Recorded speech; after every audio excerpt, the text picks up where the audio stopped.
Assalamualaikum warahmatullahi wabarakatuh, teman-teman.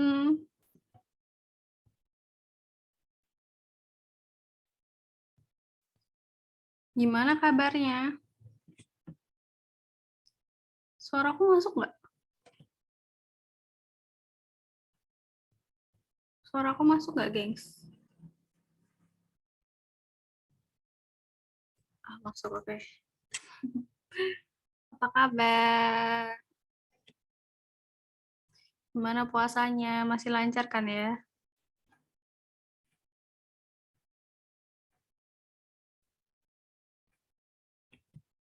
Lagi libur, alhamdulillah. Masya Allah.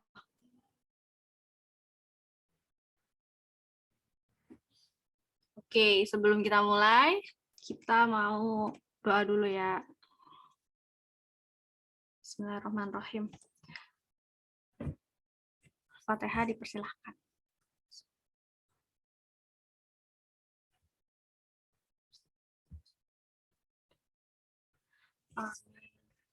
Oke, aku mau review sebentar yang minggu kemarin ya. Minggu kemarin kita masih bahas surat Al-Baqarah. Kita lagi ngomongin orang-orang munafik gitu kan di yang kemarin. Terus ini kita mau bahas tadabbur surat Al-Baqarah juga. Beda ayat, yaitu ayat 17 sampai ayat 20. Yang aku tahu ini masih bahas tentang orang-orang munafik juga nih kalau nggak salah. Nanti coba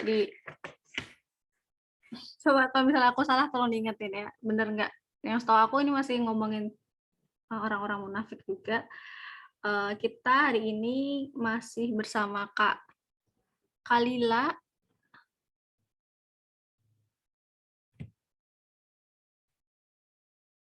Ya nggak? Bener nggak guys? Kok kalian diam-diam aja ya? Kan aku grogi jadinya.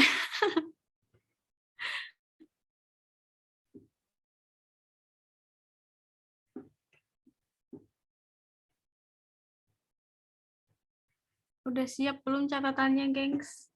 Teman-teman, super friends. Yang udah siap, aku butuh. Iya nih, mana nih suaranya? Aduh, yang udah siap aku kasih emot hati warna biru dong. Ada kan ya? Yang udah siap dengan catatan, dengan telinganya mau dengerin aja, mau nyatat kasih love warna biru dong. Kasih kita semangat untuk bisa nanti bersama-sama kalian sampai jam, insya Allah sampai jam 5 ya.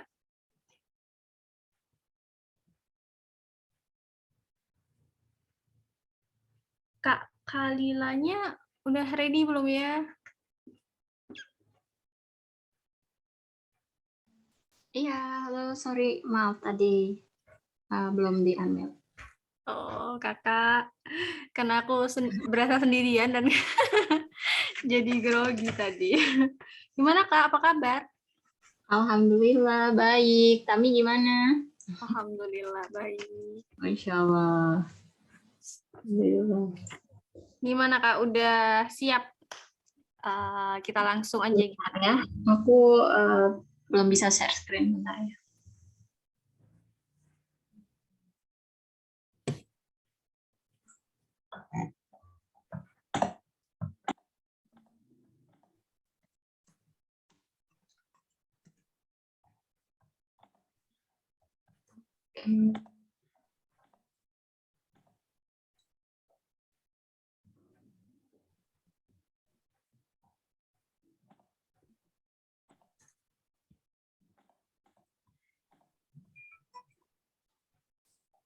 Kelihatan kah?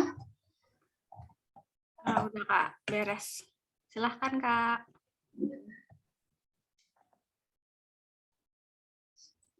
Oke, bismillahirrahmanirrahim. Assalamualaikum warahmatullahi wabarakatuh. Pada di chat ya. Jadi ini apa namanya? sepi, sepi. Nggak apa-apa. Waalaikumsalam. Masya Allah. Alhamdulillah teman-teman kita ketemu lagi di Journey with Quran-nya Sope. Jadi kalau kita mentadaburi Al-Quran atau mempelajari Al-Quran, ini merupakan sebuah aktivitas atau kegiatan yang pastinya nggak akan rugi, nggak akan berbeda wasilah ataupun pahalanya. Sama misalnya kalau kita reciting Quran gitu ya, tilawah ataupun kita mempelajari tajwid, semua yang berkenaan dengan Quran itu intinya sebenarnya gimana kita bisa mengaplikasikan ke kehidupan kita. Nah, alhamdulillah nih kita udah sampai di ayat kemarin itu 15-16 ya. Jadi alhamdulillah kita lanjutkan ke 17-20, tapi aku mau review juga yang 16 karena kemarin sempat agak terpotong gitu. Di ayat 16 Al-Baqarah ini, sekarang kita lihat lingkupnya Al-Baqarah ya. Jadi kalau Al-Baqarah ayat awal itu ngomongin tentang believers dan disbelievers, maksudnya orang-orang yang beriman dan orang yang tidak beriman gitu, termasuk yang munafik. Kita juga pelajarinnya pas di ayat awal tuh, orang-orang munafik itu jenisnya kayak apa, siapa aja. Nah, itu bisa kita lihat karakternya, terus orangnya seperti apa. Nah, alhamdulillah di kesempatan kali ini kita bisa melanjutkan untuk mengetahui apa orang-orang seperti apa aja sih yang termasuk disbelievers. Kadang-kadang kita merasa kayaknya itu musyrik doang atau orang non muslim doang, padahal bisa jadi itu kita gitu. Jadi kita harus mengenali ciri-ciri atau sifat-sifat ini supaya kita aware, wah aku kayak gini nggak ya, kita harus tahu kan kayak gimana supaya kita bisa melihat ke diri kita sendiri, jadi muhasabah buat diri kita. Oke, bismillahirrahmanirrahim. Masya Allah, kita buka ya, kita mulai di ayat 16 ini. Jadi di ayat 16 Al-Baqarah, ulaikal ladzina. Nah, ini dikatakan bahwa ada orang-orang atau sekumpulan yang menukarkan. Jadi yang melakukan transaksi. Dan transaksi ini tidak menguntungkan. Transaksi apa itu? Kita lihat ya. Jadi kalau misalnya transaksi kan harusnya namanya penukaran, nuker gitu ya, trade atau transaksi. Berarti ada yang kita berikan, ada yang kita dapatkan. Nah, berarti ada yang kita tukarkan atau kita berikan untuk mendapatkan sesuatu.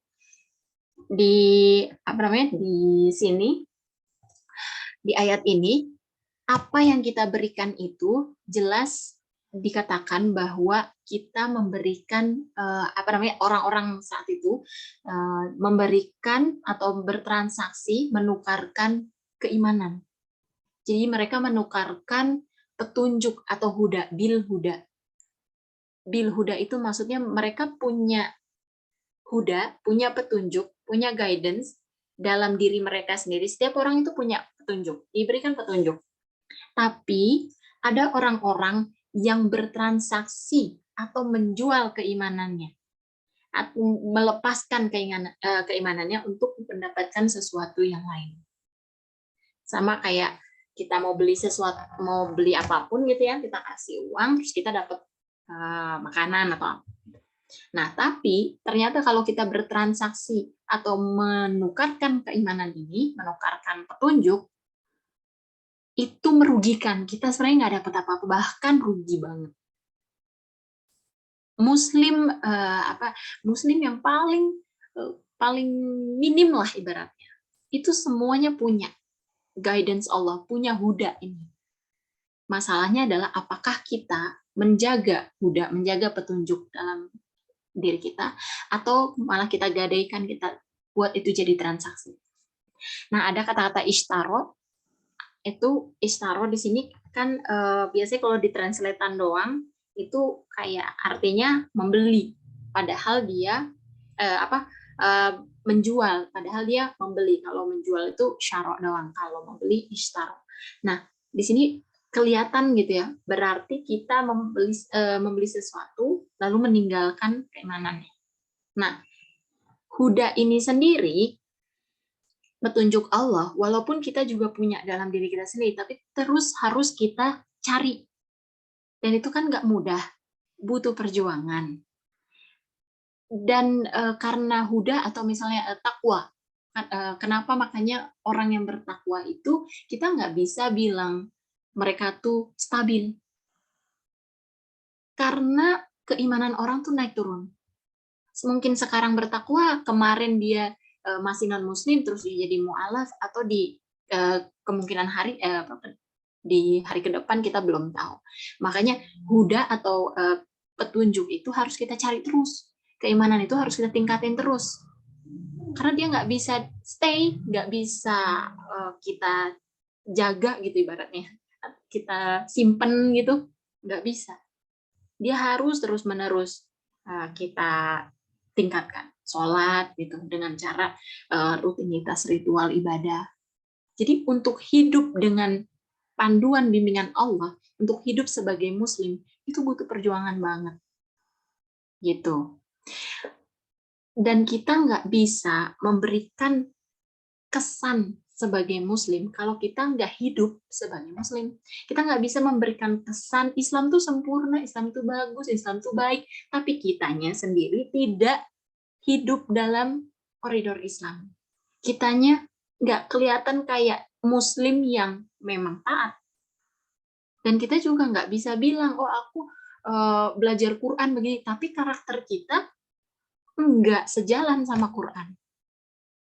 Kita taunya ya baca doang, khatam juz, Ramadan khatam selesai, kelar. Tapi ngerti nggak dengan bahkan satu ayatnya pernah nggak didalami, direfleksikan ke kehidupan. Habis itu diaplikasikan, diimplementasiin. Harus dua-duanya. Hidup sebagai muslim membawa kesan Islam, dan juga mempelajari Quran sampai tahap implementasi ke diri sendiri, sampai refleksi, tadabur, mentafakuri juga. Gitu, harus keduanya ini. Nah, ada kata juga ihtidak di sini, atau bisnis lah gitu ya. Nah, ini maksudnya tuh nggak hanya bisnis yang bisnis deal-dealan, tapi ini sesuatu yang sebenarnya nggak ada komitmen di situ, nggak komit. Jadi muhtadin itu orang yang labil lah gitu maksudnya, nggak punya komitmen, ogah-ogahan kayak gitu. Jadi bisnis tapi ogah-ogahan, transaksi tapi labil. Maka Allah menjawab bahwa sebenarnya kamu nggak tahu apa-apa, kamu nggak mengerti dengan tujuan dari Al-Quran ini. Kalau di zaman itu kan banyak orang munafik gitu kan, terus kaum Quraisy juga, mereka tuh sengaja di kitab Tauratnya mereka ubah-ubah, terus sengaja pas di mungkin kalau kita tuh khutbahnya gitu ya, khutbah Jumatnya gitu kan oleh rabbi yang orang Jews gitu ya, orang Yahudinya di sana, mereka tuh sengaja nggak mention tentang Nabi Muhammad SAW. Mereka benar-benar kayak gimana ya? Gimana sih kalau misalnya gini, kita ngerasa gini, orang-orang kita di Indonesia nih, tiba-tiba presiden kita orang Jepang gitu. Padahal udah ditulis nih misalnya nanti akan diangkat presiden begini atau misalnya kepala negara gitu. Terus kita tuh kayak kita tahu wah bakalan ada kepala negara yang hebat banget. Udah ditunggu-tunggu nih oleh warga Indonesia. Tiba-tiba datang seseorang ke negara kita nih dengan karakter yang disebutkan itu bahwa akan menjadi kepala negara, tapi kok bukan orang Indonesia gitu. Sama nih kasusnya dengan di Madinah. Di Madinah para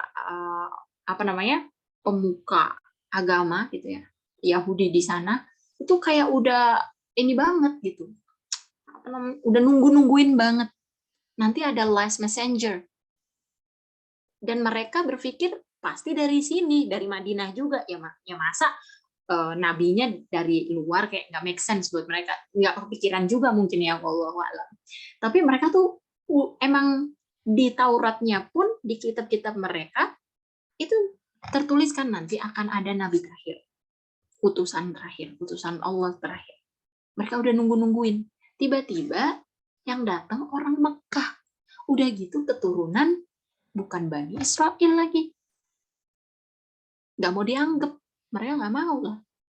Orang asing kok. Terus udah gitu umiyin lagi. Umiyin orang yang nggak berpendidikan.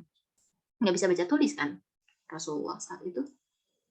Kita nih orang berpendidikan semua. Orang sekolah tinggi semua, pendidikan, pintar-pintar semua. Masa Nabi kita nggak bisa baca tulis? Masa umiyin? Nggak mau terima mereka. Akhirnya sengaja di skip. Jadinya kayak kami sungguhnya aku beriman kepada Allah, udah. Tapi di syahadatnya itu ya ibaratnya itu nggak ada asyhadu anna Muhammadar Rasulullah-nya, nggak ada, di skip kalau mereka. Nah, kita harus belajar dari kesalahan Bani Yahudi ini. Maksudnya gimana? Kesalahan mereka itu adalah mereka memisahkan. Mereka pilih-pilih mana yang menguntungkan aku ambil. Mana yang nggak menguntungkan aku nggak mau ambil. Mana, ini orang, aku nggak setuju kalau dia orang luar, nggak mau dia ambil. Sama kayak kita, ada aturan, syarat untuk berhijab. Enggak, kayaknya yang itu belum bisa dulu aku lakukan atau gimana. Kayak gini, kita nggak mau ambil. Tapi terus ada aturan bagi harta waris kayak begini, kita bersemangat banget. Kan menurut Islam kayak begini, bla bla bla. Mengambil gitu. Jadi knowledge-nya, tahu, punya pengetahuan, tapi karakternya itu mengikuti apa yang dia mau. Seolah dipisahin. Inilah kebodohannya itu. Dan banyak contohnya. Kita tuh suka hal kecil dibesar-besarkan, hal besar diabaikan. Ada kriminal terjadi di depan mata kita, malah divideoin, masukin TikTok, viralin. Bukannya dibantu. Ada tindak kriminal, ada kebohongan, ada segala yang, bahkan ada yatim piatu di samping masjid yang lagi galang dana donasi untuk bangun masjid. Sebelum bangun masjid itu jadi tinggi-tinggi, itu yatim piatu yang samping-samping masjid itu tolong diurusin dulu. Kita ribut masalah kunut apa enggak kunut. Kamu aliran mana, aliran mana. Kalau Allahu Akbar harus naikin tangannya atau enggak tangannya, pakai bismillah atau enggak bismillah.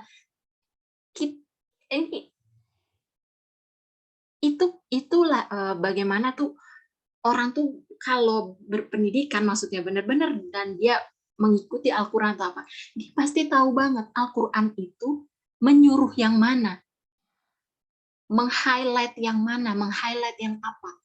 Al-Quran tuh isinya semua, nggak ada detail-detail terlalu kecil yang nggak penting-penting tuh nggak ada. Kenapa ya? Karena memang nggak perlu dipikirin hal-hal kayak gitu. Yang dipikirkan tuh yang lebih penting, kayak tadi, kayak anak yatim piatu, kriminalitas dan hal-hal yang fasad gitu ya, kerusakan yang besar. Tapi orang-orang di-distract ke hal yang kecil-kecil. Hal kecil doang jadi berantem. Gitu. Terus juga banyak orang berpengetahuan, ulama, atau bahkan orang-orang tapi karakter, nah ini nggak tercerminkan. Ngomong ke pembantunya dengan kasar, terkena skandal-skandal. Ya itu kan jadi seolah terpisah ilmu-ilmu, karakter-karakter. Kayak misah beda. Nah, itulah kenapa Al-Qur'an itu harus kita pelajarin banget. Karena di situ ada contoh-contoh, ada tips dan trik, ada solusi segala permasalahan kalau kita mau berusaha, mau buat pengorbanan. Karena mencari petunjuk itu nggak mudah dan kita butuh cari petunjuk, cari huda itu butuh selalu, setiap saat. Nggak sekali doang, habis itu udah kelar gitu. Enggak. Keimanan tuh naik turun. Kita harus jaga di level keimanan kita. Nah, nyambung dengan yang kemarin, gitu ya. Mereka bilang, orang-orang munafik yang di Madinah itu bilang, kami percaya, kami beriman kepadamu. Tapi pas mereka di grupnya sendiri, mereka bilang, kami nggak bersama mereka kok, haha, ketawa-tawa yang kayak gitu yang kemarin ya. Terus bahkan ada contoh juga kalau di zaman sekarang, baca Quran, baca. Bilang Quran itu bagus, benar, iya. Mengkonfirmasi, wah udah kayak apa. Tapi giliran urusan dunia, urusan kehidupannya, nggak mau cari tahu ini hukumnya gimana sih kalau di Quran. Padahal udah tahu nih ayat riba. Tapi kan sayang banget udah ngambil KPR, tinggal berapa tahun lagi kok. Gitu. Jadi bahaya juga sebenarnya.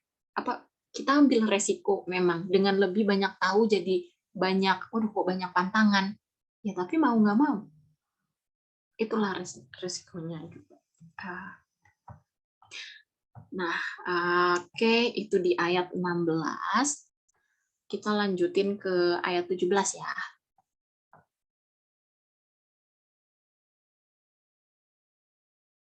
Jadi kalau bisa kita simpulkan itu yang ayat 13-16 kemarin memang membicarakan tentang orang-orang munafik yang berpikir bahwa mereka pintar, berpikir orang Islam tuh yang bodoh.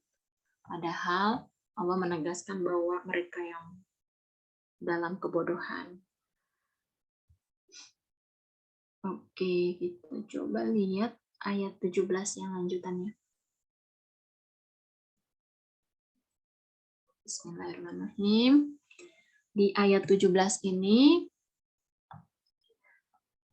jadi ayatnya tentang 17-20 itu tentang gini, apa ya, gambaran, jadi ada gambaran spesifik atau apa ya namanya, detail, ada gambaran secara kasaran, ibaratnya kalau ayat 17-20 ini.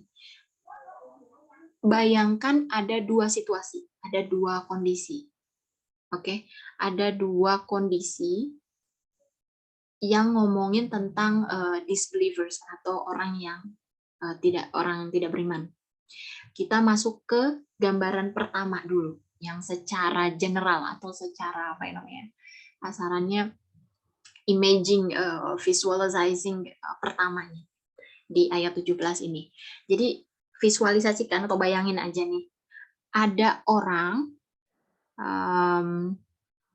bikin api unggun ya, bikin api unggun di apa namanya, di gurun lah gitu malam-malam. Jadi di ayat 17 ini kan seseorang menyalakan api, tapi ketika itu bercahaya dan ibaratnya apa ya, menyinari, bukan ya, mencahayai apa sih, aneh banget, ke sekitarnya, Allah mengambil cahaya itu dan meninggalkan mereka dalam kegelapan sehingga mereka tidak bisa melihat apa-apa.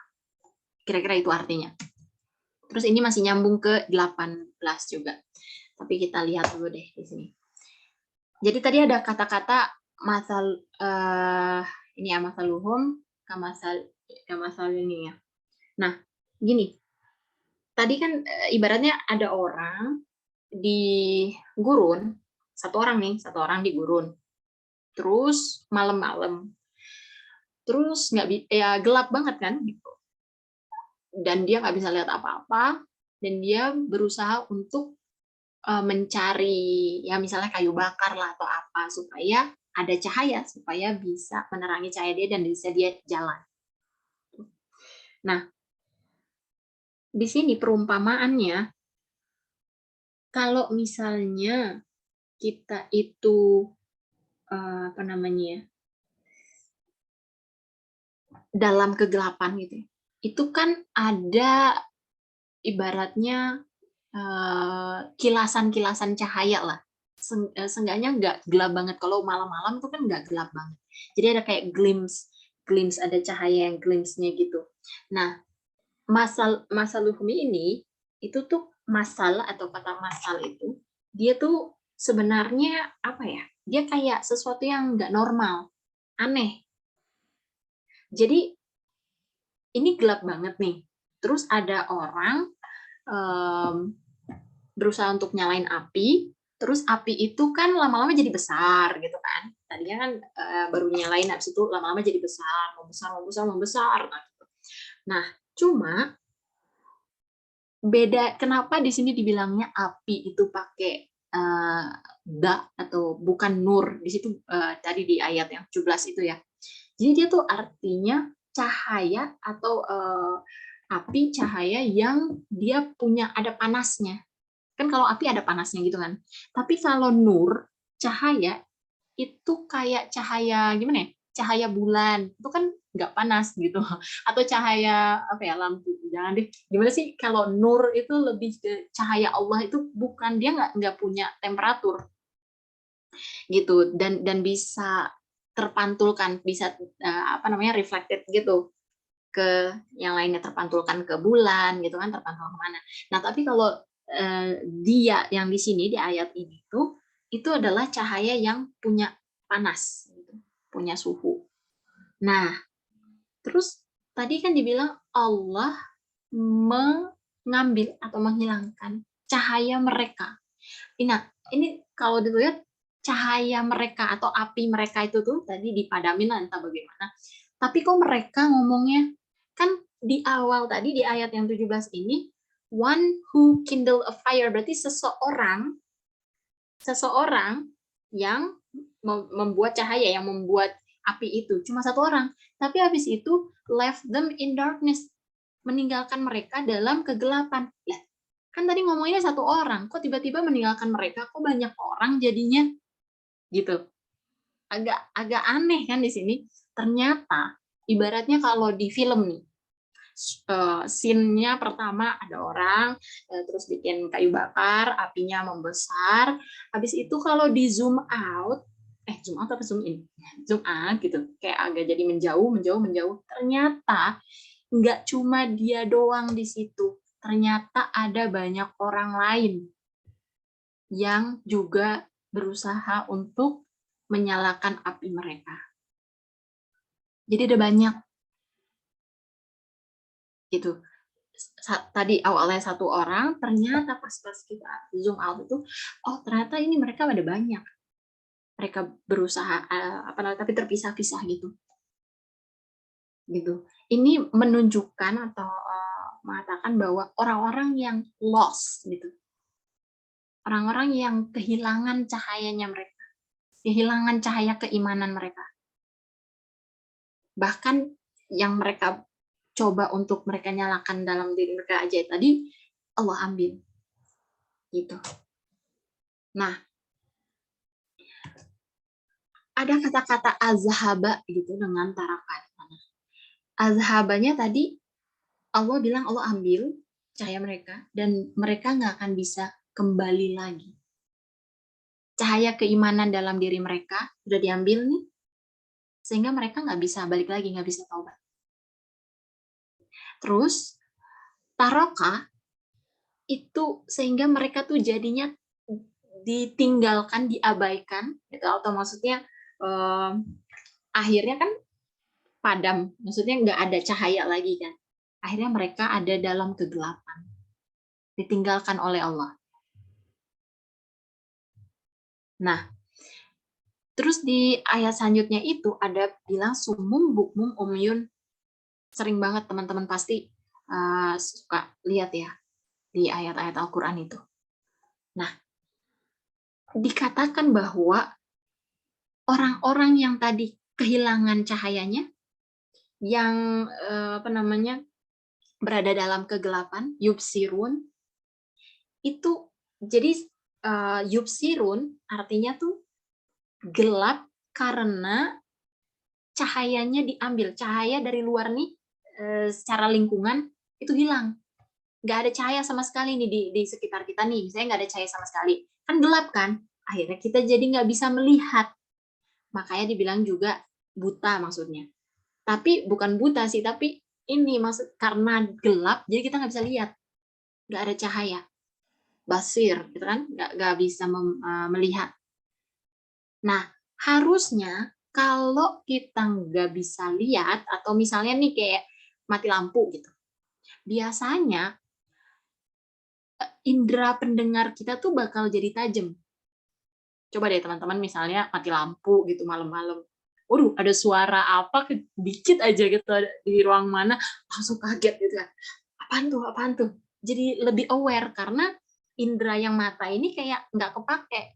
Akhirnya fokus banyak effort itu kan ke indera lain, yaitu indera pendengar. Kuping kita tuh biasanya jadi tajam. Tapi di sini dibilang sumum. Sumum itu artinya tuli. Allah mengatakan bahwa mereka sudah cahayanya diambil, mereka juga dibuat tuli. Tidak bisa mendengar apa-apa. Yang harusnya indera pendengar itu jadi tajam karena memang mata udah nggak bisa dipakai lagi juga karena gelap, ini nggak bisa dengar juga. Nggak bisa dengar apapun sama sekali. Dijadikan tuli. Lalu, bukmum. Biasanya kalau kita mati lampu nih tiba-tiba, habis itu kan kita kayak langsung nyari apa atau enggak manggilin apa ya anggota keluarga lah, ma ade di mana nih gini, atau enggak kita dalam keadaan di jalan terus gelap banget atau apa teman kita kayak ninggalin, wih di mana kalian gitu, kayak pasti kita mau nyari pertolongan, pasti kita mau ngomong gitu, tolong apa kayak gitu, itu dalam keadaan gelap gitu kan, terus kayak nggak bisa lihat apa-apa, kita pengen ngomong, pengen cari pertolongan, pengen teriak, pengen apalah gitu. Ibaratnya kita pasti auto gitu, auto kaget, auto apa. Tapi dibikin oleh Allah, mereka bisu, bukmum. Udah mah nggak bisa dengar, nggak bisa lihat apa-apa juga, bisu pula. Nggak bisa ngomong apa-apa. Kayak apa ya, berusaha ngomong tapi nggak ada suara yang keluar gitu. Dibuat bisu. Dan dibuat buta, umyun. Nah ini kalau buta yang ini nggak bisa melihat yang umyun itu, matanya dibikin buta, matanya yang buta. Jadi dalam diri kita nih inside mata buta, jadi nggak bisa lihat. Kalau yubsirun itu karena gelap, jadi kita nggak bisa lihat. Jadi keadaan mereka itu nggak bisa melihat karena gelap, tuli, nggak bisa ngomong juga, dan matanya pun buta. Gitu ya. Nah, kenapa ibaratnya ini keadaan yang maksudnya kalau kita ngebayangin kan serem ya. Kok bisa sampai segitunya sih? Dalam keadaan yang kayak gitu. Kita membayangkan aja udah nggak tahu deh ya, nggak kebayang kalau tiba-tiba nggak ada suara apa-apa, nggak bisa lihat apa-apa, hampa, bahkan nggak bisa ngomong apa-apa. Itu karena mereka, orang-orang ini adalah orang-orang yang tadi tuh, yang nge-skip Nabi Muhammad SAW, yang nggak mau mendengar atau melihat kebenaran, yang menolak Rasulullah. Jadi tadi kan kita udah tahu tuh, mereka sebenarnya nungguin last messenger mereka nungguin banget. ciri-ciri karakter itu ada di kitab mereka semua. Tapi gilirannya beneran datang Nabi Muhammad, mereka nggak mau terima. Padahal dari dulu itu nabi lah ibaratnya, nabi dari zaman Nabi Nuh, nabi apa, itu tuh kayak selalu turun dari generasi ke generasi gitu. Tipenya apa ya namanya, zaman dulu itu, jadi nggak mungkin ada masa yang nggak ada nabinya gitu. Pasti ada nabinya. Kalaupun nabi satu itu meninggal, pasti ada gantinya lagi. Jadi over centuries atau generation gitu ya, among generations itu pasti ada nabinya. Generasi apa itu ada nabinya. Terus digantikan dengan nabi yang lain, digantikan dengan nabi yang lain. Sampai Nabi Isa, nah ini tiba-tiba kayak kok nggak ada nabi lagi, nggak ada turun nabi nih. Bahkan sampai berabad-abad, lama banget. Biasanya langsung satu nabi meninggal, langsung ada nabi lagi, langsung ada. Nah, logikanya kalau ibaratnya ya gitu, diturunkan nabi, habis itu digantikan, diturunkan lagi, diturunkan lagi. Berarti kan polanya adalah akan terus ada nabi. Kalau ada yang meninggal terus langsung digantiin, ibaratnya kita bisa bilang, oh nabi yang sekarang akan ada masanya nanti, habis itu dia pasti digantikan dengan nabi yang lain. Karena langsung tuh, langsung. Nah, giliran berhenti di Nabi Isa, semua orang jadi mikir, oh berarti nanti akan ada nabi terakhir. Kayak dipersiapkan dulu gitu loh. Karena beda kan, polanya beda. Kalau yang lain ya apa namanya, ngurut terus gitu. Nah, giliran yang terakhir berarti kan ini harus final banget gitu kan di ujung. Udah kayak spotlightnya lah. Biasanya kan ada kayak buffer dulu gitu sebelum yang final last messenger-nya muncul.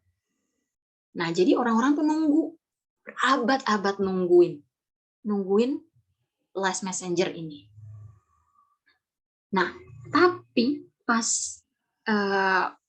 Nabi Muhammad datang, tadi kan mereka sikapnya, kok bukan orang Madinah, bukan orang Yahudi, bukan Bani Israel, ini malah orang yang nggak berpendidikan, mereka nggak mau terima, kayak yang di ayat awal Al-Baqarah.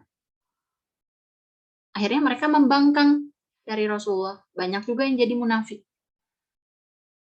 Nah, Nabi Muhammad SAW yang punya sifat kemanusiaan yang tinggi, bahkan sebelum masa kenabian gitu ya, masih umur di bawah 40 gitu, itu kan ya maksudnya Rasulullah tuh melihat keadaan kok kaum Quraisy kayak begini, sedih ngelihatnya, jahiliyah banget, pusing, stres.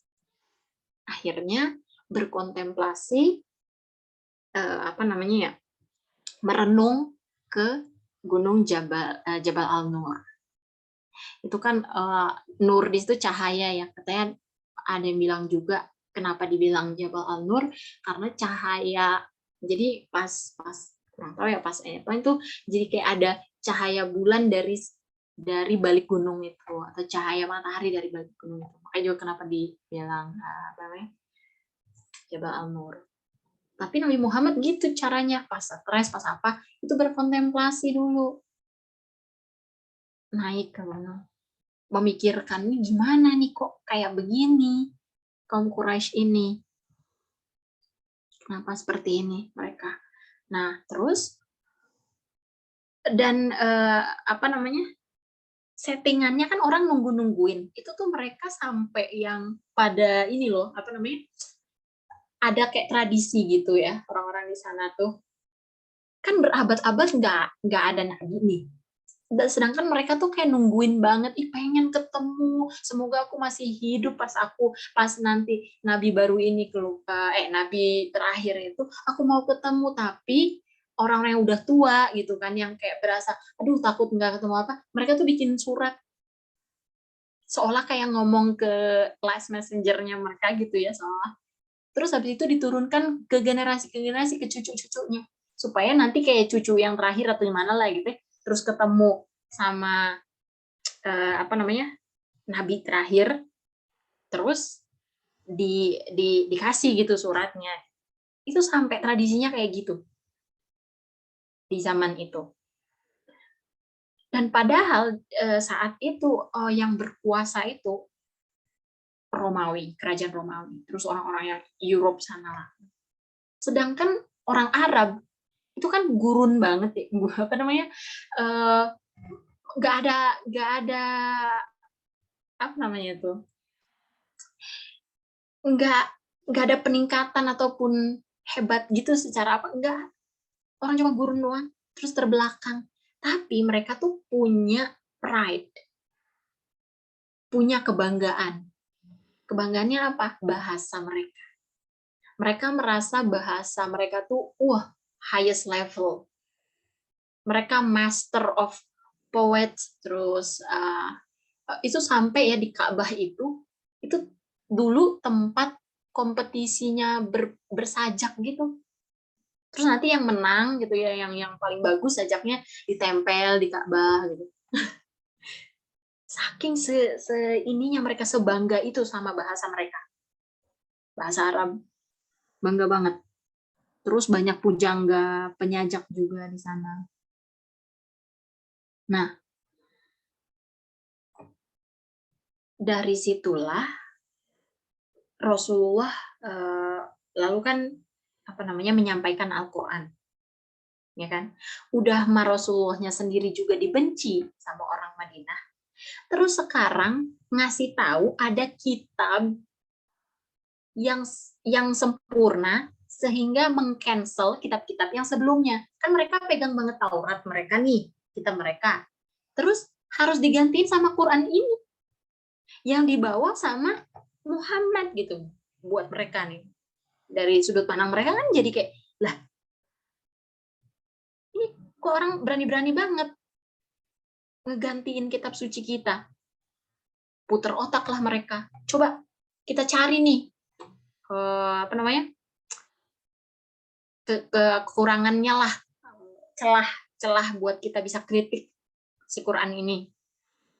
Nah, orang-orang sana kan pada berpendidikan banget kan, orang Madinah tuh jago-jago, sekolah tinggi apa semua, hebat, berpendidikan hebat.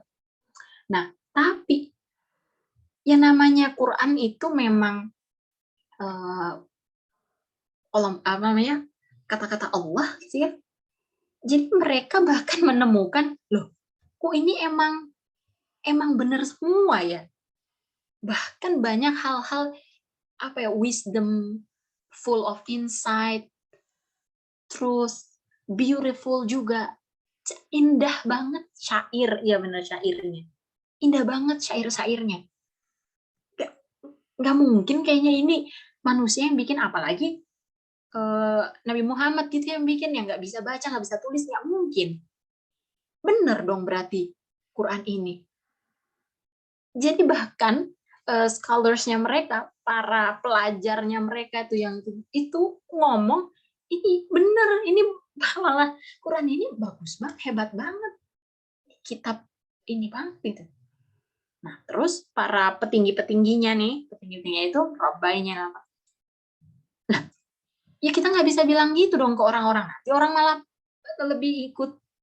lebih banyak lagi ikut Nabi Muhammad gitu.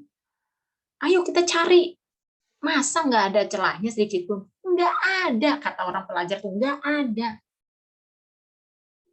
Duh, putar otak kan mereka, gimana nih caranya supaya diadu domba lah gitu ya. Akhirnya mentok-mentok mereka mikir, bilang, udahlah kita bilang aja ini sihir. Sihir yang membuat orang itu mengikuti kemauannya Muhammad, itu kan mereka bilang. Yang seolah tuh kayak di spell gitu kan, disihir sehingga orang tuh ngikut ke dia. Kenapa dibilang juga sihir? Soalnya sihir kan magic ya, sesuatu yang kayak tidak bisa dijelaskan. Kok bisa kayak begitu? Ya nggak tahu, namanya juga sulap gitu kan. Ya namanya juga sihir, namanya juga magic. Nggak ada penjelasannya kenapa. Nggak ada sainsnya di belakang itu, nggak ada. nggak rasional. Tapi sama aja. Ibaratnya mereka tuh mau bilang, udah kita bilang aja tuh Al-Quran itu sihir. Atau Nabi Muhammad itu melakukan sihir. Supaya pas ditanya, kenapa kamu bisa bilang sihir? Ya namanya juga nggak bisa dijelasin. Namanya juga sihir, emang nggak bisa dijelasin. Jadi kayak mereka ambil aman. Itulah. Nah, oke, bentar. Tadi mereka kan berusaha mengkampanyekan bahwa Nabi Muhammad itu melakukan sihir, bahkan Quran itu begini begitu. Itu tuh salah satu bukti bahwa sumum bukmum umyun itu juga bisa kita lihat nih dalam pandangan gini. Tadi sumum itu kan tuli, bukan tuli, tapi mereka mendengarkan Al-Quran tapi menolak apa-apa yang ada di Al-Quran, bahkan nggak mau denger juga. Cuma uniknya di zaman Rasulullah itu ada cerita gitu. Itu saking indahnya Al-Quran itu kaum Quraisy, terus orang munafik-munafik itu, yang petinggi-petingginya Yahudi itu tuh suka curi-curi denger gitu loh. Kayak di samping rumah-rumah para sahabiah gitu, mereka kayak nguping, pengen denger Qurannya karena saking indahnya. Cuma pas ketahuan nih misalnya ya, ada yang keluar dari rumahnya, loh kok lu di sini? Enggak, gue lagi jalan-jalan doang. Wah, lu dengerin Quran ya? Kagak, apaan Quran tuh sihir kamu begini. Jadi namanya munafik. Mereka sebenarnya tahu itu benar, tahu itu tuh indah, mereka pengen denger, tapi pasnya udah dikonfront lah, maksudnya ya gitu ya, dikonfirmasi, mereka sok-sokan, enggak, apaan tuh sihir kayak gitu, gue cuma lewat doang kok, tapi udah, aku nggak datang lagi sini, besok ini terakhir doang aku datang sini lihat-lihat sini, tapi besoknya dia datang lagi,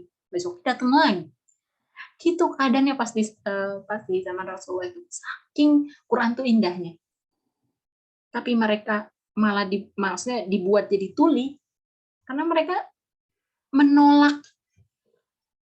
Mereka sebenarnya tahu ini indah, ini benar, ini menenangkan hatiku, tapi mereka menolak sehingga jadi buta, jadi tuli. Terus bukmum. Nah, bukmum ini tadi kan bisu ya.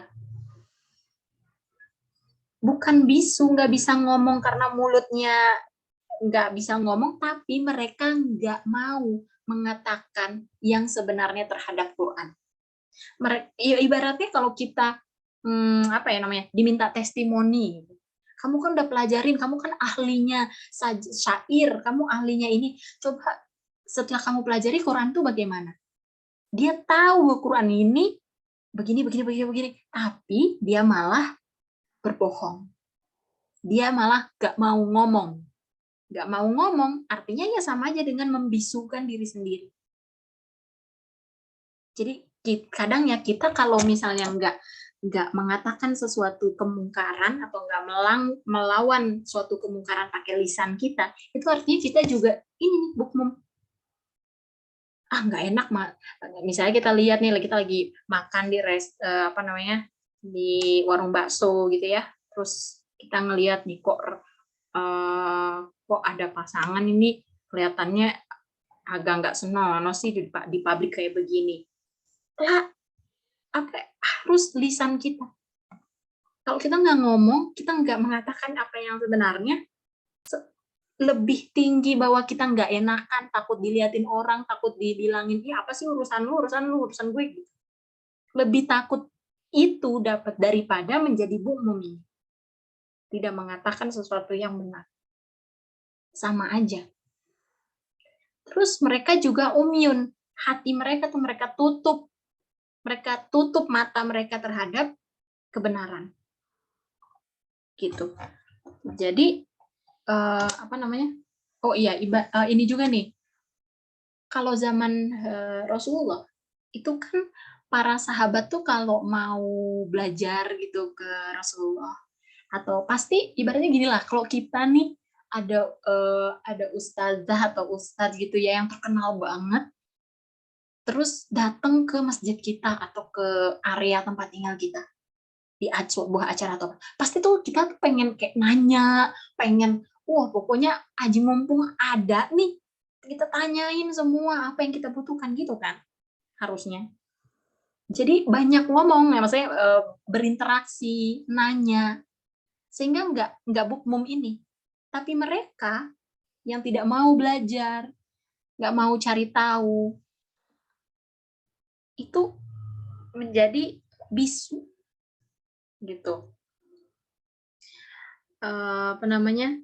Menjadi mereka tuh kayak dalam hatinya tuh nggak mau apa mengkonfirmasi ini loh yang benar, karena banyak pertimbangan sana sini, nanti dibilang ini opini yang ini, nanti kehilangan pekerjaan, nanti begini nanti begitu, sehingga dia bisukan dirinya sendiri. Nah yubsirun di sini juga tadi jadinya ya gelap keadaan apa namanya lingkungan mereka. Nah terus jadi ada kata-kata juga tadi ya yubsirun itu ada kata-kata kembali, sehingga mereka nggak bisa kembali gitu kan. Kenapa sih kok Allah kayaknya kesannya jahat banget gitu ya, udah ngambil cahaya mereka, habis itu mereka juga dibikin buta, tuli, bisu, kok segitunya banget sih sampai mereka tuh nggak bisa kembali lagi gitu. Bukannya Allah maha pemberi taubat, maha pemberi maaf juga. Nah sekarang kita lihat di apa namanya sudut pandang gini, kita punya maksudnya ruh kita itu kan terbuat dari cahaya, nur. Ada nur Allah yang ditaruh ke dalam diri kita. Jadi pertama ruh yang diciptakan pertama kali dari badan kita itu tuh ruhnya. Ruh ini yang isinya tuh cahaya Allah. Itu pertama banget. Setiap orang itu punya nur, punya cahaya karena punya ruh, ya kan? Ruh itu dari nur. Quran juga punya cahaya, nur juga. Tapi orang-orang macam mereka itu, mereka menolak. Mereka arogan tadi, sombong. Gak mau nerima Rasulullah. Gak mau menurunkan dirinya di hadapan Rasulullah. Atau terlalu membawa dirinya, gue kan yang apa namanya pemuka di sini, gue kan pemimpin di sini. Menolak ada pemimpin baru gitu. Nah, terus mereka jadi arogan, sehingga itu menutupi cahaya nur yang tadi di ruh kita. Menutupi cahaya yang sebenarnya udah ada. Di hati kita tuh ada. Di setiap orang tuh ada. Tapi karena kesombongan, karena tadi kesyirikan, semua itu, kemaksiatan, lama-lama tuh nutupin, kayak titik-titik hitam yang lama-lama menutupi. Ibaratnya udah kayak ketutup. Allah bilang, oh, kamu mau tutupi hatimu itu dengan titik hitam terus. Kamu mau sombong terus. Kamu mau tutupi hatimu, mau bikin hitam semua, mau apa? Ya udah sekalian aja. Sekalian aja ku ambil. Sama aja. Ya kan? Mereka menutupi cahaya. Mereka tahu Quran yang benar, tapi mengingkari, berbohong. Mereka tutupi kan cahaya di hati mereka itu sampai ketutup. Ya sama aja. Ada cahaya dalamnya atau nggak ada cahaya dalamnya sama aja. Lalu Allah bilang, ya sudah aku ambil. Allah mengambil cahaya dari mereka. Itu maksud di ayatnya.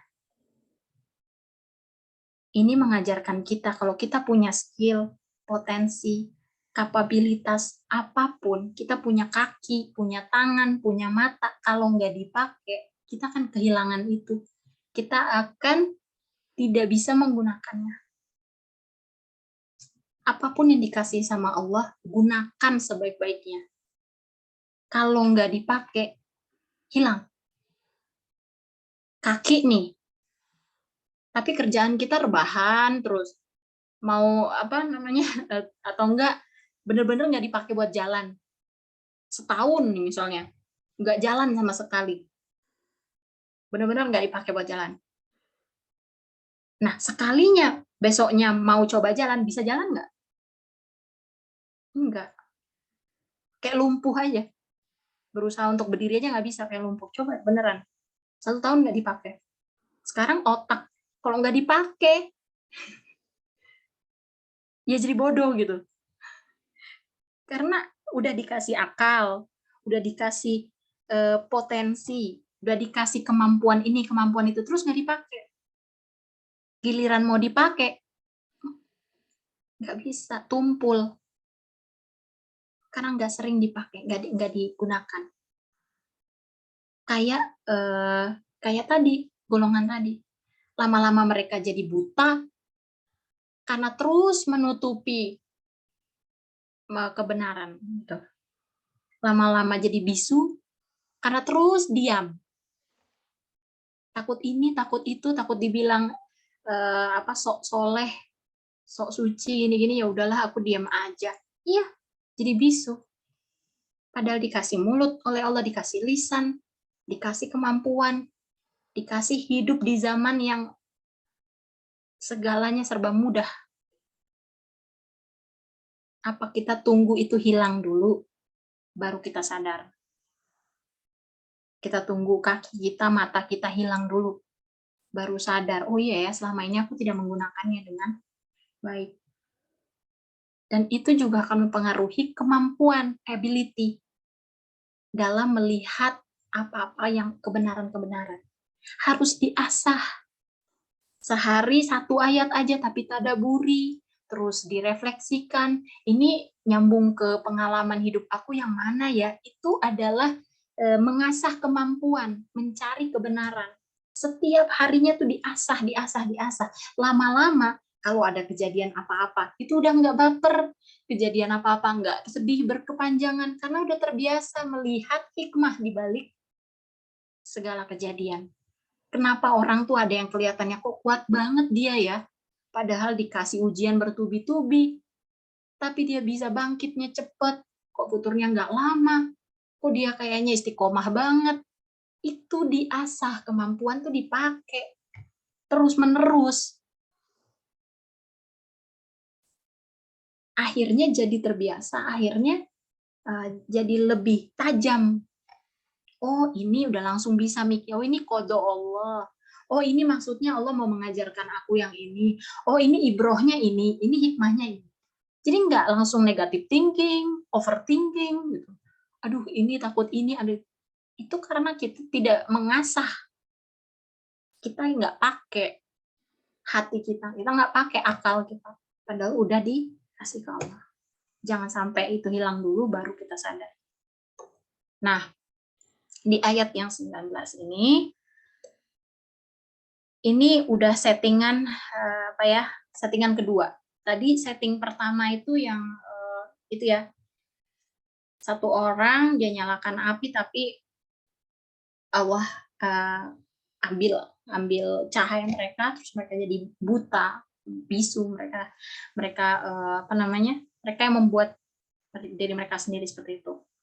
Nah, di setting kedua, ini secara spesifik atau secara fisik lagi berarti ya. Kerasa banget nih, detail-detailnya banget di ayat 19-20 ini. Jadi, teman-teman, aduh nggak enak yang lihatnya ininya ya. Teman-teman bayangin kayak tadi itu ya. Malam-malam, terus di gurun, hujan besar banget, ada petir, kilat-kilat petir, terus kayak ada apa yang namanya, kalau kilat tuh saking deketnya atau kayak ada petir itu kayak ada api-api, ada kayak ledakan-ledakan gitu, kayak ledakan-ledakan dari kilat, guntur, itu settingannya serem banget sih. Jadi bayangkan ada dalam keadaan itu. Hujan deras banget, nggak ada siapa-siapa, terus gelap, nggak bisa lihat apa-apa, terus bising, apa ya namanya, bising lah gitu. Apa sih kalau bising tuh bahasa Indonesianya? Bahasa Indonesia bising lah, ribut. Suara dari guntur dari kilatnya tuh kayak gede banget. Jadi kalaupun kita ngomong sesuatu, kagak ada yang denger, kagak kedengeran, ketutupan sama suara hujan, gunturnya tuh ketutupan. Saking besarnya. Terus kita mengkaget-kaget juga tuh. Karena kan kilat-kilatnya tuh kayak nyambar-nyambar gitu. Nah, inilah kayak gini lah. Kilatnya tuh nyambar-nyambar gitu. Terus kayak ada kayak ledakan-ledakan di ledakan si kilat-kilatnya itu. Dan apa ya, kayak kegelapannya tuh kayak ada level layer-layernya gitu, kayak kegelap, apa namanya, gelap nih, terus di atasnya lebih gelap lagi, keras ya, suaranya keras gitu, dan kita cuma bisa ngelihat sedikit cahaya tuh pas pas kilat doang kan. Kalau pas kilat kan kayak ada cahaya gitu kan, cer gitu. Oh, cuma pas itu doang, habis itu kan gelap lagi, terus kilat lagi, baru baru kayak ada cahaya sedikit. Tapi tuh settingannya beneran serem gitu, kayak aduh, menyeramkan banget lah ya. Nah, di ayat ini dibilang yang visualisasi kedua itu, saking kerasnya suara-suara itu, saking memekakkan telinga, mereka yaj'alun, menutup telinga mereka dengan jari-jari mereka. Ini jari-jari, bahkan dengan tangan lah, ibaratnya dengan tangan mereka. Kan kalau kita ngedengar suara yang keras banget gitu, kita kan pasti tutup telinga kita kan. Soalnya keras banget suaranya gitu. Dan bahkan nggak sampai situ, ayatnya itu ada asobi'ahum. Apa namanya? Karena kita tutupin, tapi kan pasti ada kayak celah-celah yang dimana kita masih bisa denger, kayak masih kedengeran juga. Saking kerasnya itu, kita tuh sampai kayak mau apa namanya? Kita kayak neken banget si jari kita ke telinga kita supaya nggak kedengeran gitu, tapi nggak bisa, tetap kedengeran. Saking kerasnya suara guntur itu, kilat itu. Dan ketakutan, dalam keadaannya ketakutan, stres banget, panik, takut, terus ada kayak ledakan-ledakan itu terus menerus, takut mati, takut kena kilat, petir apa segala. Dan sampai, maksudnya kan udah nggak ada, maksudnya nggak ada pertolongan, nggak ada apa di situ. Sampai paling nadirnya banget kita berusaha untuk tetap hidup itu, kan gelap nih, kita nggak bisa lihat apa-apa. Berani nggak kita melangkah atau lari-lari gitu, atau jalan atau apa? Ya enggak lah, takut. Nah, gimana kalau depannya jurang, langsung kita jatuh. Akhirnya nungguin kilat nih, kalau kilat nyambar baru kita jalan. Tapi kilatnya berhenti lagi kan, gelap lagi, diem. Terus ada kilat lagi, baru jalan dikit-dikit, nungguin kilat itu. Tapi itu dalam keadaan juga kita nutupin telinga, kita stres banget. Nah, di ayat 20 tuh dibilang juga tuh keadaan yang ini nih, sampai kilat itu saking cahayanya tuh menyambar banget, gimana ya, saking cahaya itu sampai membuat mereka buta, membutakan mata mereka karena saking cahaya petirnya itu. Dan gitu yang dilakukan tuh, nungguin kilat, ada cahaya sedikit, jalan dikit. Tapi ntar kalau gelap lagi, diem aja, cuma bisa diem aja. Dan apa tadi, ledakan-ledakan yang deket banget dengan diri kita tuh, suaranya kan gede, kerasa banget. Itu ledakan yang ada panasnya gitu, ibaratnya kayak api yang meledak, boom gitu kan. Itu ada kerasa panasnya tuh. Kadang-kadang kita kalau misalnya mau tahu sumber kilatnya di mana, kita nunggu dari suara, ya kan? Suara sama gunturnya, sama cahaya sama suaranya. Ini tuh saking suara, saking deketnya sama kita, udah kayak nyatu. Suaranya juga besar, kilat cahayanya juga besar. Nah, kalau yang di visualisasi yang kedua ini, yang settingan kedua ini, itu memang secara fisik, ibaratnya secara fisik, memang nggak bisa melihat apa-apa karena memang gelap, hujan besar, mereka nggak bisa mendengar apa-apa karena kilat, guntur, dan hujan yang lebat. Mereka nggak bisa ngomong juga, ya orang itu udah apa namanya hebring lah gitu ya, hebring. Saking keras suara di situ bisingnya itu, ngomong apa aja juga kagak kedengeran, dan buta nggak bisa lihat apa-apa. Tapi setidaknya yang settingan kedua ini, yang di scene kedua ini, itu masih bisa lihat sedikit, bahkan cuma sedikit. Tadi yang dari kilat itu tuh, pas kilat ada cahaya sedikit, kita jalan, gelap lagi, kita tungguin, jalan lagi kalau ada cahaya sedikit. Ini maksudnya apa? Allah itu untuk yang tipe kedua nih ya, memberikan kita ujian, memberikan kita sebuah kesakitan, penderitaan, buat liatin kamu kembali apa enggak. Kamu berusaha cari cahaya itu apa enggak. Dikasih kita hujan tornado dalam hidup kita dulu nih, tapi masih disisakan ada cahaya. Masih dikasih kilat-kilat cahaya kecil itu supaya kita mau kembali, supaya kita mau berjalan kembali ke Allah. Nah, kalau dikasih cahaya kecil seperti itu, dikasih kilat yang kecil itu, balik, itu masih lebih baik banget daripada yang pertama. Udah cahayanya diambil semua. Nggak ada sama sekali cahaya. Nggak enak sih kilat-kilat itu, atau kita harus tergopoh-gopoh, terseret-seret dengan segala ketakutan, dengan segala stres. Tapi at least tuh kita masih ada cahaya kecil itu. Kalau ditegur Allah, kalau dikasih ujian, dikasih sesuatu atau apa itu langsung, oh ini Allah minta aku kembali nih. Itu masih jauh lebih baik daripada yang pertama. Mereka adalah orang-orang yang angkuh, keras kepala, nggak mau beriman. Stubborn disbelievers. Mereka mendengar Al-Quran, mereka baca Al-Quran, mereka tahu Al-Quran itu benar, tapi ditolak. Mereka menolaknya. Mereka nggak mau dengar, nggak mau menyampaikan, bahkan sampai di Tauratnya mereka aja, mereka hapus tuh bagian ngomongin tentang akhirat.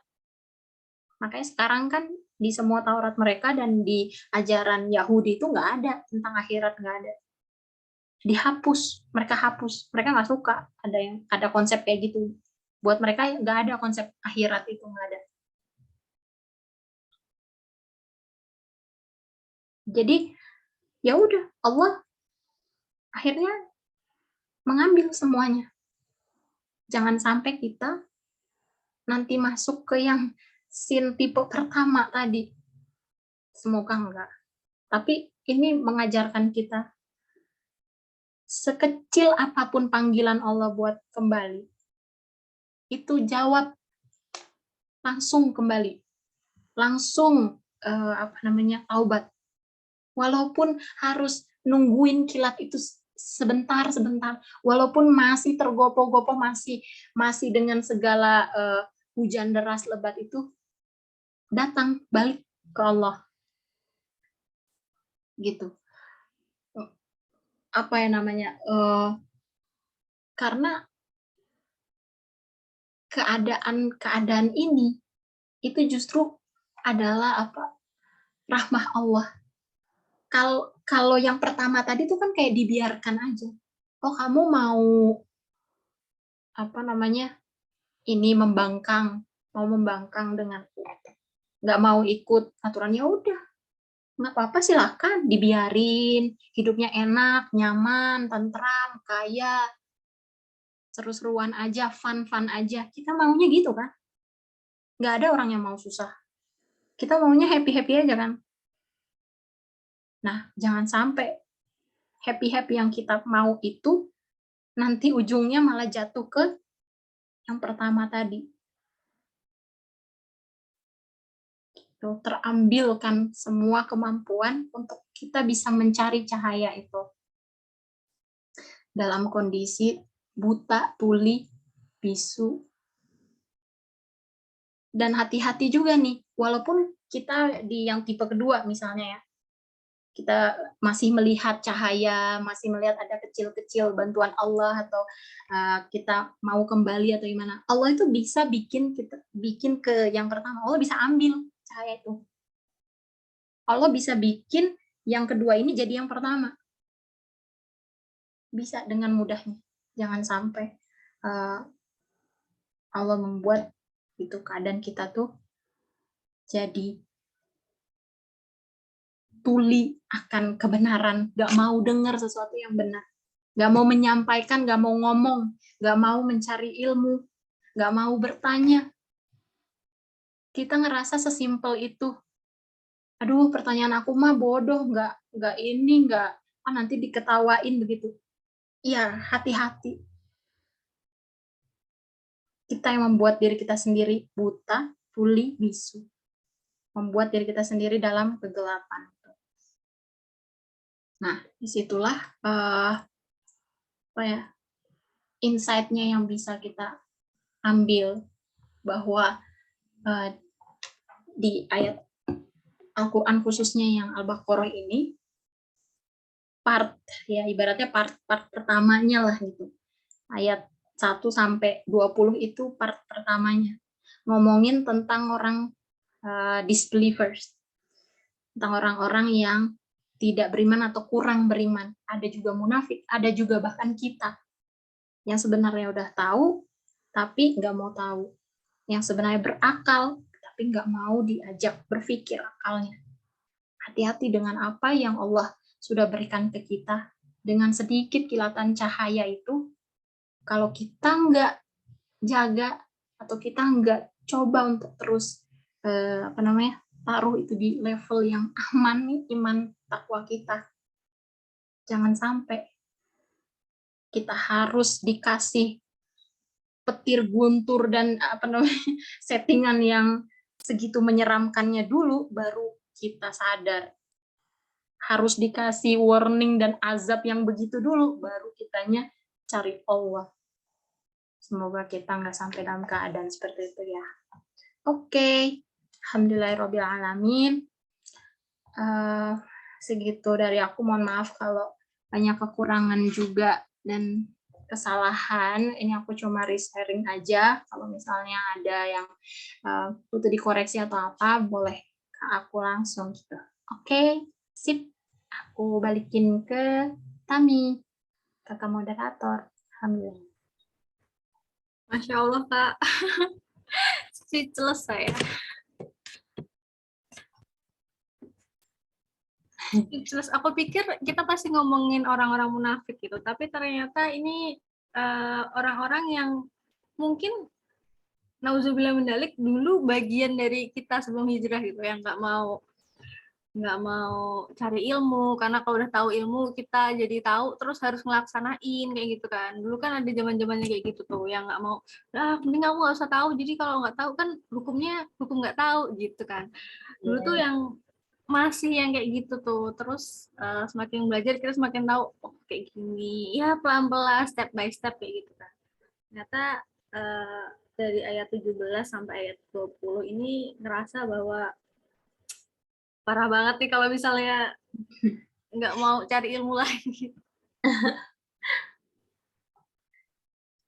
Aku percaya teman-teman di sini mah, wah, ada rajin-rajin, Masya Allah. Amin. Nah, sekarang yang mau tanya nih boleh nih, mau langsung, mau bisa raise hand, langsung tanya, atau mau ketik juga boleh nih. Silahkan. Silahkan.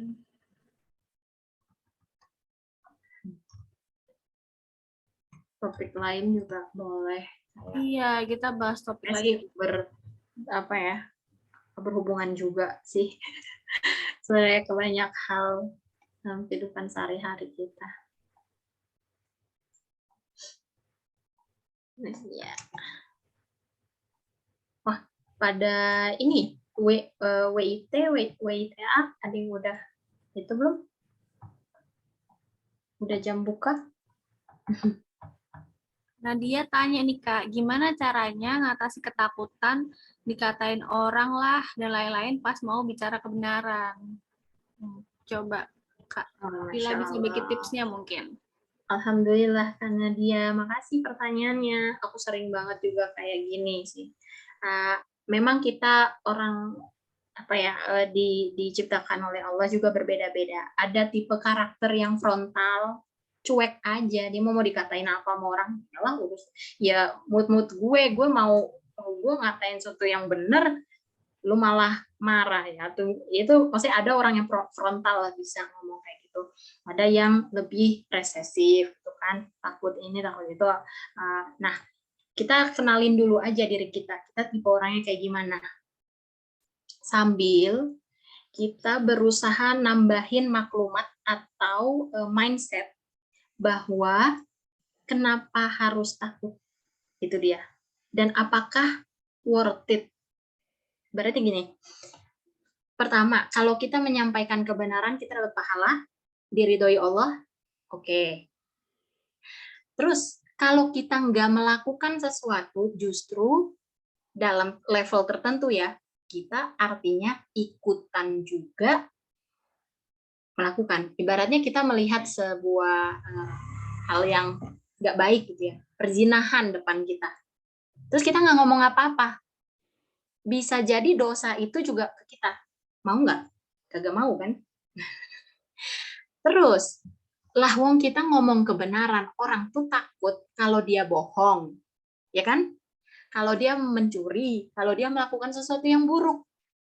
Kalau lakukan sesuatu yang baik, kenapa takut? Nah, ini adalah banyakan adalah faktor sosial.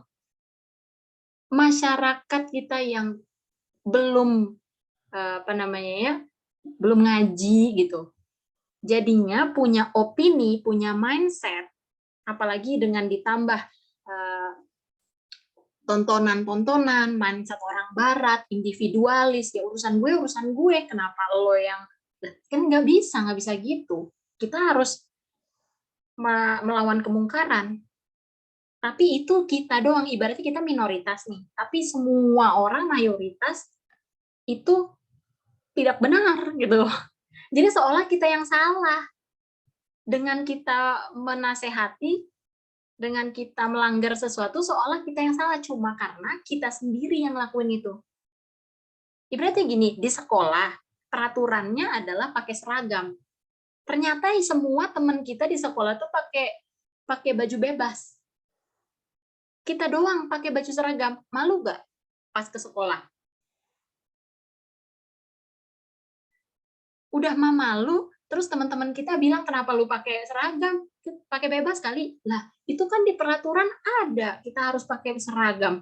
Alah, peraturan apaan? Semua orang aja pakai baju bebas kok. Ih, kamu aja katro, kontrol apa namanya? So ini banget gitu. Sama. Allah sudah menetapkan ini aturan hidup kalian. Tutup aurat. Jangan mengumbar-umbar kemesraan di depan umum. Jangan mencuri. Ini aturan ini semua. Tapi nggak ada orang yang ikut aturan di komunitas di lingkungan kita. Pas giliran kita ngikut aturan, kita jadi beda sendiri. Pas kita nasihatin mereka, nggak boleh lo kayak gitu, nanti kamu didenda, nanti kamu dihukum. Terus kita ngomongin, nanti kamu masuk neraka, ibaratnya gitu ya. Tapi kan mereka kayak, ya elah apaan sih? Mereka tunggu di SP dulu, mereka tunggu sampai menyesal dulu, baru mereka tahu. Sedangkan kita nggak bisa menjelaskan tentang neraka, tentang ini ke setiap orang yang kita temuin di waktu kita mau bicara kebenaran. Jadi mindset kita adalah kita ngomong kebenaran, jangan takut. Nah, ada seni, tapi ada seninya juga. Makanya ada art of dakwah gitu kan. ada seninya supaya pesan kita tersampaikan. Karena kadang kalau pesan kita sampaikan atau kita bicara kebenaran tapi dengan ngegas, marah-marah, ih mama gimana sih orang harus itu sholat nanti gini gini gini gini, marah-marah dengan apa malah jadi membangkang, ya kita berdosa malah. Dan malah orang a priori gitu. Orang malah kayak ngelihat, ih kok dia gitu sih cara bawanya gini. Bukan apa yang kita bicarakan, tapi caranya kita bicarakan tuh gimana. Kalau masih dengan cara yang baik pun, dengan bagus, halus pun, dia masih ngeyel, malah ngata-ngatain, malah ini, malah itu, ya emang dianya aja. Tapi setidaknya kewajiban kita sudah gugur. Kewajiban untuk nahi mungkar. Ya kan? Itu kewajiban. Kalau kita melihat kemungkaran, setidaknya kita harus melawan dengan perbuatan. Habis itu kalau nggak bisa dengan perbuatan, dengan lisan. Habis itu dengan doa. Jangan dibalik. Doa dulu deh. Semuanya ke doa dulu gitu.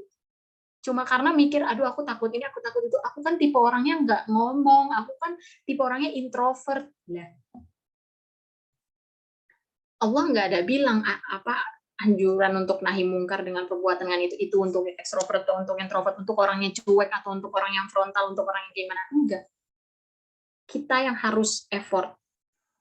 Gimana ya supaya saat aku membicarakan kebenaran itu lebih efektif, lebih diterima. Kalaupun nggak diterima, pahalanya udah masuk. Kewajibannya sudah gugur. Nggak dapat dosa seperti apa yang orang itu lakukan, dosa orang yang itu lakukan. Effort banget sih, lumayan. Cuma kadang-kadang gitu, kita udah banyak pikiran, nanti mamah gini kalau aku ngomong gitu, nanti ini, nanti itu. Nah itu adalah bisikan-bisikan. Syaiton nggak mau kita melawan kemungkaran, nggak mau. Pengennya kita biarin aja. Nggak enak, dia kan gini. Nggak enak, kan teman aku sendiri. Lah, kalau kita care banget sama teman kita sendiri, kita care banget sama keluarga kita sendiri, kita pasti mau menyelamatkan mereka. Nggak mau mereka dipanggang di neraka. Terus kalau kita diem, kita biarin aja mereka. Biarin aja kayak begitu. Aku nggak mau tegur, nggak mau nasihatin mereka, nanti mereka malah marah gitu. Mendingan marah di sini daripada mereka nanti dipanggang di neraka, terus kenapa lu dulu nggak ngajak gua ngaji? Cuma karena kita takut dikatain orang ini, dikatain orang itu. Dan insya Allah semakin sulit struggle perjuangan kita, semakin sakit kita dikatain orang atau apa, itu pahalanya makin besar. Keriduan Allah terhadap struggling. Bukan isi konten yang apa yang kita bicarakan yang berpahala, tapi struggle-nya kita, prosesnya kita. Mau orang itu terus berubah atau tidak berubah, mau malah balik marah ke kita atau balik menyakiti kita, ngatain kita, ngegosipin kita, haters atau apa, itu mah udah urusan Allah. Itu udah urusan result. Yang penting kita punya choice, kita punya free will itu. Kita mau bicara atau enggak. Kita mau berusaha dakwah atau enggak. Insya Allah gitu ya bisa menjawab Kak Nadia. Maafkan kalau misalnya apa kepanjangan. Semoga ngejawab ya Kak Nadia. Masya Allah, ternyata gitu ya teman-teman. Mau kita introvert, mau enggak, kita punya kewajiban untuk menyampaikan. Minimal, kalau nggak bisa lewat lisan, lewat doa dalam hati.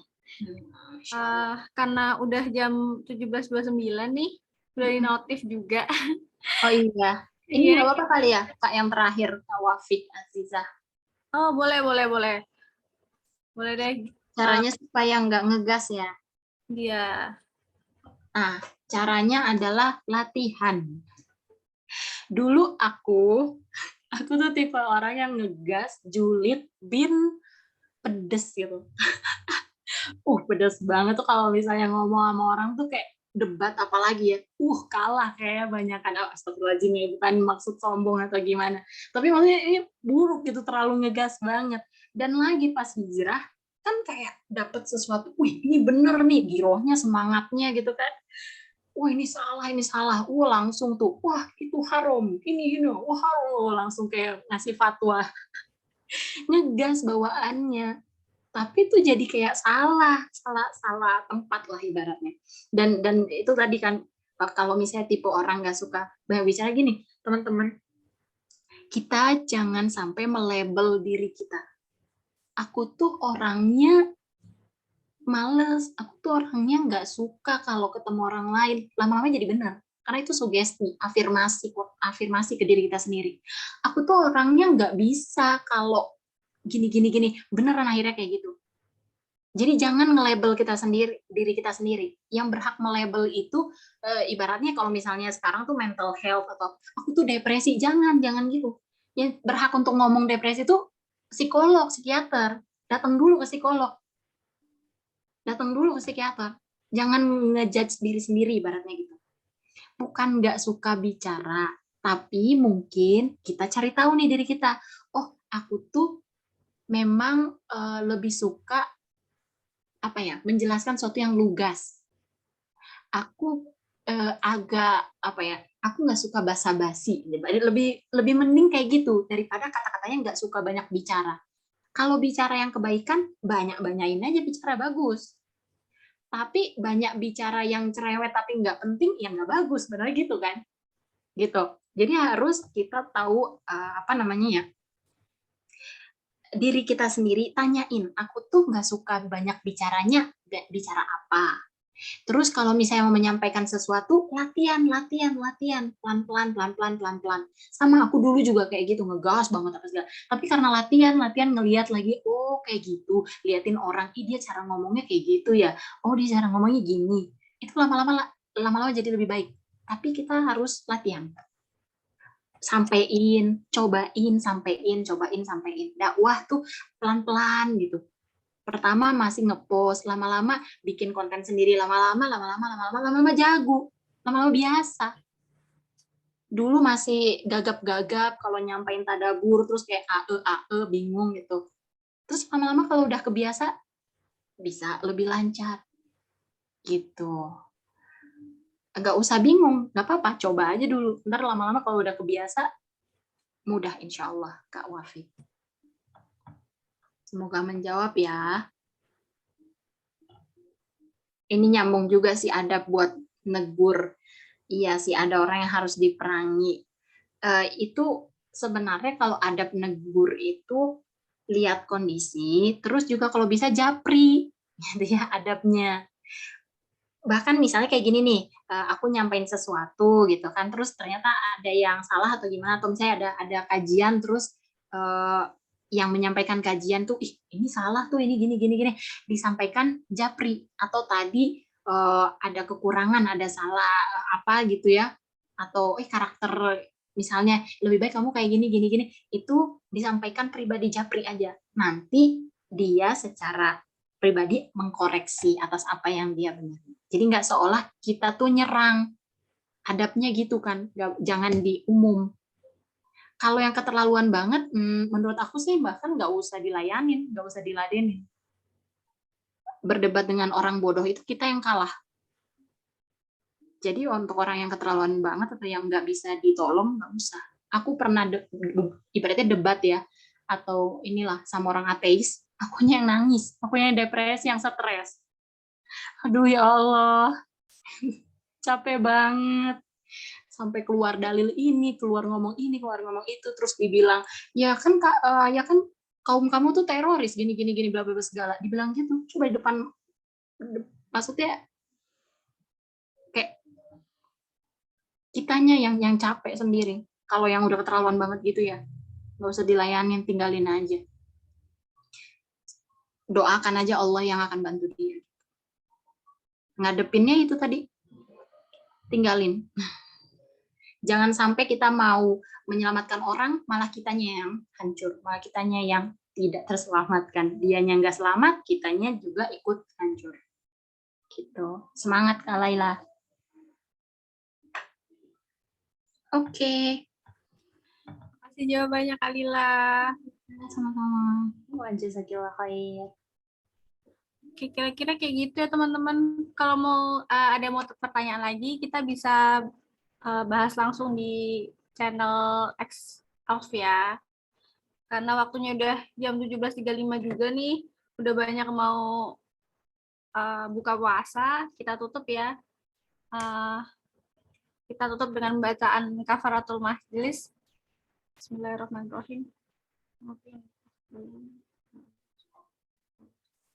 Bismillahirrahmanirrahim. Ini mau foto bareng-bareng apa kita langsung ciao ya? Yes. Sorry.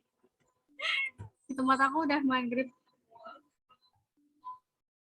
Mungkin Mau langsung aja kali ya. oh ya, Nggak kita terlalu langsung. banyak konten juga ya. Iya, udah deh kita langsung aja deh. Dadah teman-teman, sampai jumpa di lain kesempatan. Assalamualaikum warahmatullahi wabarakatuh. Makasih semuanya. Insya Allah. Assalamualaikum warahmatullahi wabarakatuh.